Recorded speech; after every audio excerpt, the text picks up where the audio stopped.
ابھی آپ کو براہ راست لاہور لیے چلیں گے جہاں وفاقی وزیر railway Sheikh Rashid press conference کر رہے ہیں۔ زندگی دے مجھے بھی دے، آپ دیکھیں گے کہ یہ پارٹی کن مسائل سے گزرتی ہے۔ نواز شریف صاحب نے جنرل راحیل شریف صاحب کے خلاف بات کی ہے۔ میں ان سے سوال کرنا چاہتا ہوں، کیا آپ نے ان کی خدمات کو سراہتے ہوئے اور جمہوریت کی خدمات کو سراہتے ہوئے جنرل راحیل شریف کو خط نہیں لکھا؟ کیا آپ 4 سال پہلے جھوٹ بول رہے تھے؟ کیا آپ میں اتنی جرت نہیں تھی کہ ان کی آنکھوں میں آنکھیں ڈال کر بات کرتے اور ان کی تعریف میں قصیدہ لکھا کہ آپ نے جمہوریت کی بڑی خدمت کی ہے؟ پاک فوج دنیا کی ایک عظیم فوج ہے، 24 سال سے لسانیت، فرقہ پرستی، دہشت گردی کے خلاف لڑ رہی ہے، اور نواز شریف نے اسی فوج کے خلاف اعلان جنگ کیا ہے۔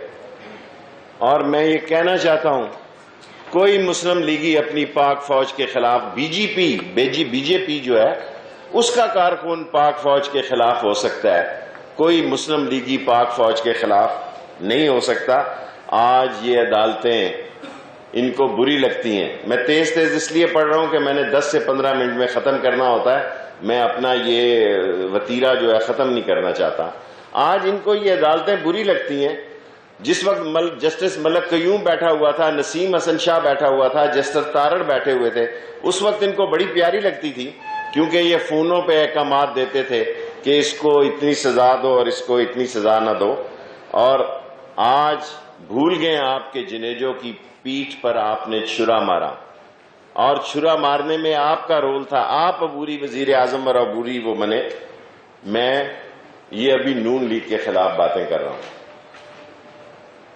مریم کا لحاظ اس لیے ہے کہ وہ خاتون ہے، خاتون ہونے کے ناطے ان کو بہت ساری رعایتیں حاصل ہیں، بالآخر وہ ان رعایتوں کو بھی اپنے ہاتھوں سے کھونا چاہتی ہیں جو پاکستانی معاشرے میں ایک خاتون کو حاصل ہے۔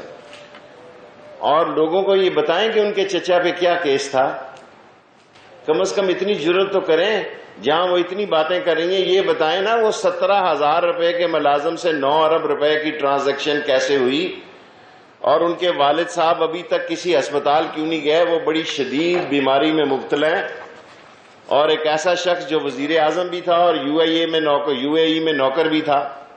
اس ملک کی اس سے زیادہ کیا توہین ہو سکتی ہے کہ 22 کروڑ کے ملک کا وزیر اعظم یو اے ای میں ملازمت کرتا ہو؟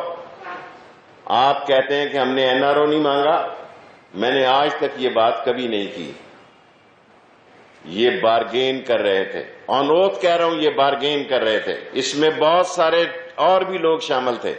یہ نیب کے 38 میں سے 34 قوانین میں ترمیم چاہتے تھے، لیکن جب عمران خان نے یہ فیصلہ کیا کہ اگر فیٹف نہیں پاس ہوتا تو نہ ہو، ہم نیب کے یہ 34 قوانین جو ہیں وہ امینڈ نہیں کریں گے۔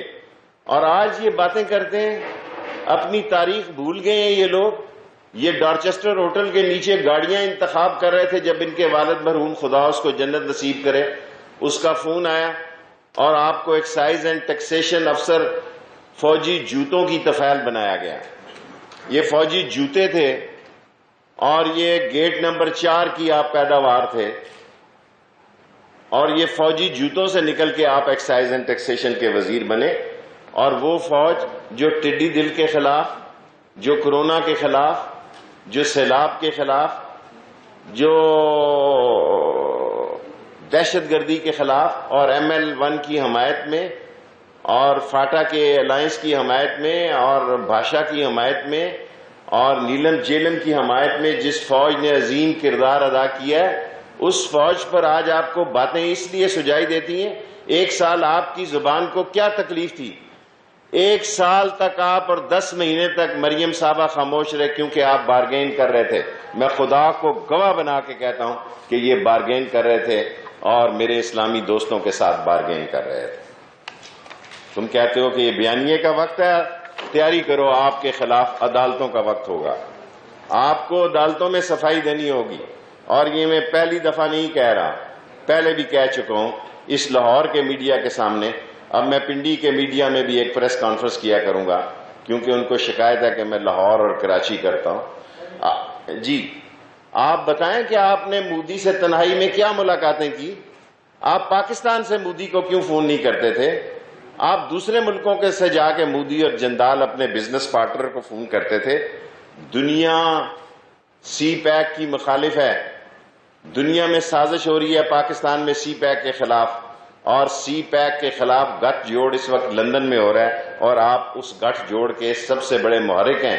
آپ کہتے ہیں آپ سی پیک کے چیمپئن ہیں، آپ سی پیک کے خلاف عدم استحکام پاکستان میں پیدا کرنے کے ایجنڈے پر قائم ہیں۔ اور یہی نہیں، میں آج مولانا فضل الرحمان صاحب کو، میرے پیر بھائی ہیں، بڑے احترام سے کہتا ہوں، بچوں، 2 دفعہ یہ آپ کو انہوں نے استعمال کیا ہے، اس دفعہ آپ ان کو استعمال کریں۔ وہ اسمبلی حرام نہیں ہو سکتی جس اسمبلی میں فضل الرحمان نے صدارت کا ووٹ مانگا ہو۔ وہ دینی اسمبلی ہے، وہ دینی اسمبلی ہے کہ اپنا ووٹ لینا ہو تو میٹھا میٹھا حق، اور جب اپنے ووٹ کا ٹائم نکل جائے تو کوڑا کوڑا تھو۔ کس طرح آپ نے جسٹس سجاد کی عدالت میں، آپ سارا میڈیا گواہ ہے کہ لاہور سے بسیں بھر کے یہ اسلام آباد لے کر گئے، کس طرح ناشتے کر کے جسٹس سجاد صاحب کی عدالت میں انہوں نے حملہ کروایا، کس طرح پیٹر گیلبرت کے خلاف، پیٹر گیلبرت کے جیلی دستخطوں سے نواز شریف صاحب نے، میں اس میٹنگ میں خود موجود تھا، پیٹر گیلبرت کے مجھے سپیلنگ ہی نہیں آتے تھے، حسین حقانی نے اتنے زبردست سپیلنگ، اتنا زبردست دستخط کیے کہ پتہ ہی نہیں لگتا تھا سچے کون سے ہیں اور جھوٹے کون سے ہیں۔ اور سرداری ساری بے نظیر کے خلاف کردار کشی جو ہے حسین حقانی کے دستخطوں سے جاری ہوئی۔ اور یہ بھی بتائیں کہ 2013 میں کس کس کا مال کھایا آپ نے سیف الرحمان کے ذریعے، قطر سے لے کے دوسرے ملکوں میں۔ اور اسلام کے نام پر اسلام آباد میں چھونی ڈالنے کے لیے آپ نے اسلام آباد اسامہ بن لادن سے کتنی ملاقاتیں کی، کتنے پیسے لیے، یہ سارے قوم کو بتائیں۔ اور آپ خوف زدہ ہیں کہ مارچ میں عمران خان سینٹ میں جب اکثریت حاصل لے جائے گا تو آپ کو ندامت اٹھانی پڑے گی۔ اور آپ